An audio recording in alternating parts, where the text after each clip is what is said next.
This week, CBS is bringing viewers into the quickly growing world of online romance scams. Jim Axelrod has a plot twist in the tragic case of an Illinois victim who was coerced into joining her perpetrators. My mom was actually very specific about wanting to do online dating, and it felt safer. Online dating felt safer. Mm-hmm.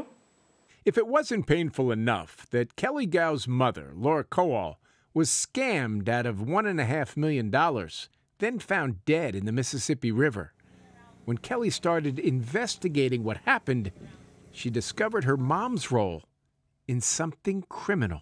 She got so deep into this scam, and when she tried getting out of it, she became what is known in these scams as a money mule. They got her hooked into it.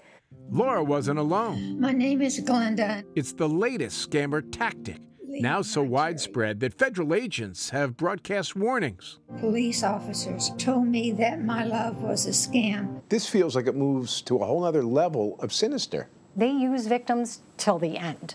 Retired Postal Inspector Natalie Rita investigated cases where victims fell so hard for their scammers, they'd do anything they were told, like depositing other victims' money in their accounts to launder it and stay one step ahead of the authorities. At first, the victims might not have realized they were committing a crime. They check their reasoning at the door. Kelly says her mom opened bank accounts, created fake corporations, and even set up phony dating profiles for the scammers. Could your mom have been compromised and actually been working for these guys? I believe so. At the time of her death, police said Kelly's mom, Laura, was actually under investigation for money laundering. Federal agents had traced some of the money Laura unwittingly sent to scammers to Chicago and arrested this woman, Jennifer Gosha, along with 2 Nigerian nationals for alleged involvement in romance fraud. While prosecutors say Gosha was an active participant, she has pleaded not guilty and told us she too was a money mule, duped by one of the Nigerians, and says she never made a nickel. It wasn't like a ding, ding, ding, something's wrong. Gosha says she dated one of the Nigerians in real life, but he operated behind her back. I served in the Iraqi war. I raised my children. I am not someone who decides, after all I've accomplished in my life, now I'm going to become a criminal mastermind. If I'm going to come up with the scheme, it's not going to be this dumbass scheme. If convicted, Gosha could face up to 30 years in prison. Do you ever think to yourself, I played a part in someone's life being ruined? I have thought that many, many times. And I didn't play a part in it knowingly. You're saying you're a victim of the scammers as well? I'm absolutely a victim. But And you're a victim who may end up doing time. And only because they feel like I should have known.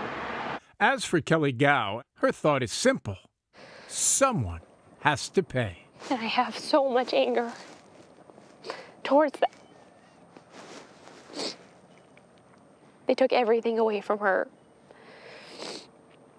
And my family will never get that time back.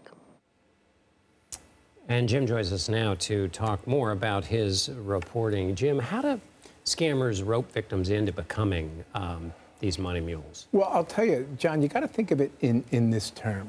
This is a long con, right? They try to build this trust with these folks. And at the outset, they have it. But once the victim starts to sort of push back and say perhaps they're suspicious and don't want to be involved, then the scammers can turn menacing and threatening. In fact, Kelly believes that's what happened to her mom, that she was coerced into helping them.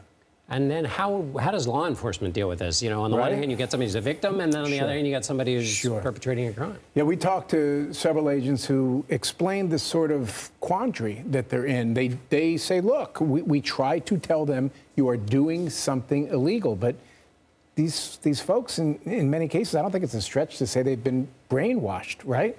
And so the law enforcement says, look, we give them the warning, but after a while, if they don't heed it, we have no choice but to crack down.